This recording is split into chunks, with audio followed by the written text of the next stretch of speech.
সিলেটে শাহজালাল বিজ্ঞান ও প্রযুক্তি বিশ্ববিদ্যালয়ের সমাজবিজ্ঞান বিভাগের এক শিক্ষার্থীকে সংঘবদ্ধ ধর্ষণের অভিযোগে গ্রেপ্তার হওয়া শান্ত তারা আদনান এবং স্বাগত দাস পার্থের 4 দিনের রিমান্ড মঞ্জুর করেছেন আদালত। 23 জুন সোমবার সিলেটের অতিরিক্ত মুখ্য মহানগর হাকিম আদালতের বিচারক হারুন রশিদ এই আদেশ দেন। রিমান্ড শুনানির সময় গ্রেপ্তার 2 আসামি আদনান ও স্বাগত দাস পার্থ কাঠগড়ায় উপস্থিত ছিলেন। এর আগে রোববার মামলার তদন্ত কর্মকর্তা সিলেট কোতোয়ালি থানার ওসি তদন্ত পুলিশের পরিদর্শক মোহাম্মদ আহসান হাবিব আসামিদের 5 দিনের রিমান্ড চেয়ে আবেদন করেন।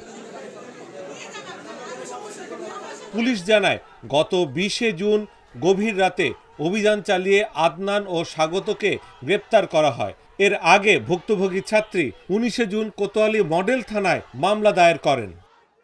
ধর্ষণের অভিযোগে নারী ও শিশু নির্যাতন দমন আইনের 9(3) ধারা ও তার ভিডিও ধারণের কারণে পর্নোগ্রাফি আইনের 8(1)(2) ধারা মোতাবেক মামলা রুজু করা হয়েছে। উক্ত মামলার আজকে রিমান্ড শুনানি ছিল। বিজ্ঞ আদালত রিমান্ড শুনানি শেষে 2 জন আসামিকেই 4 দিনের করে রিমান্ড মঞ্জুর করেছেন। মামলার এজাহারে অভিযোগ করা হয় গত 2রা মে একটি কনসার্টে যাওয়ার কথা বলে ওই ছাত্রীকে সুবিদবাজার এলাকায় একটি মেসে ডেকে নেন আসামিরা। সেখানে কোমল পানীয়ের সঙ্গে কিছু মিশিয়ে পান করানো হয়। পরবর্তীতে অসুস্থ অবস্থায় ওই ছাত্রীকে পালাক্রমে ধর্ষণ করা হয়। তার সহপাঠী 2 জন কৌশলে তাদের মেসে নিয়ে গিয়ে নেশা জাতীয় দ্রব্য পান করিয়ে তাকে তার ইচ্ছার বিরুদ্ধে জোরপূর্বক ধর্ষণ করে এবং তার কিছু ভিডিও ফুটেজ এবং অশ্লীল ছবি ধারণ করে রাখে।